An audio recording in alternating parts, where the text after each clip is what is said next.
தளபதி சொந்தங்கள் எல்லாருக்கும் வணக்கம். ரிலீஸ் ஆன படங்கள்லையும் பார்த்தோன்னா நம்ம தளபதியோட படங்கள் தான் நம்பர் ஒன்ல இருக்குது அப்படின்றதுல எந்தவித சந்தேகம் கிடையாது அப்படின்ற மாதிரி கன்ஃபார்ம் பண்ணுறதுக்கு பார்த்தோன்னா இன்னொரு படம் வந்து அதை நிரூபித்து காட்டியிருக்கு போயிருக்குன்னு தான் சொல்லணும்.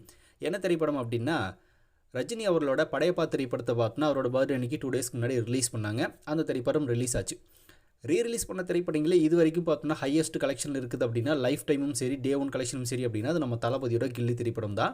ஸோ டே ஒன்ல கில்லி திரைப்படம் வந்து 10 கோடிக்கு மேலே கலெக்ஷன் பண்ணியிருந்துச்சு அப்படிங்கிறது எல்லாருக்குமே தெரிஞ்ச விஷயம் தான். இந்த படத்தோட கலெக்ஷன் வந்து படையப்பா பீட் பண்ணிடும் அப்படின்ற மாதிரி ஒரு சில ரஜினி ரசிகர்கள் பார்த்தோன்னா ரொம்ப பெருமையாக பேசிகிட்டு இருந்தாங்க. படையப்பா வரப்போகுது, கில்லி எல்லாம் அவ்வளோதான், அந்த ரெக்கார்டில் முடிஞ்சுது அப்படின்ற மாதிரியான சில விஷயங்களை சோஷியல் மீடியாஸில் சில ரஜினி ஃபேன்ஸ் பேசிகிட்டு இருந்தாங்க. அது நடக்காது அப்படின்றது எல்லாருக்குமே தெரிஞ்ச விஷயம் தான். ஏன்னா கில்லியோட இம்பேக்ட் பார்த்தோன்னா வேறு மாதிரி, அது வந்து அடிச்சுக்க முடியாது. அதே மாதிரி இப்போது கில்லி திரைப்படத்தோட டே ஒன் கலெக்ஷனை பார்த்தோன்னா படையப்பா திரைப்படம் பீட் பண்ண முடியல. அது 5 கோடியில் நின்றுச்சு. ஸோ 5 crores தான் பார்த்தோன்னா டே ஒன் கலெக்ஷனில் வந்து படையப்பா திரைப்படம் கலெக்ட் பண்ணியிருக்கு. நம்ம தளபதியோட கில்லி திரைப்படம் டே ஒன்லேயே 10 கோடி கிராஸ் பண்ணிச்சு. படையப்பா திரைப்படம் வெறும் 5 கோடி தான் கலெக்ஷன் பண்ணியிருக்கு. 5 கோடி அப்படிங்கிறது டிஃப்ரெண்ட்டில் இருக்குது. இது எல்லாத்தையும் விட ஸ்க்ரீன்ஸும் பார்த்தோன்னா வந்து கில்லி திரைப்படத்துக்கு அதிக லெவலில் கொடுத்துருந்தாங்க. இப்போ படையப்பா திரைப்படத்துக்கு அந்த மாதிரி கிடையாது.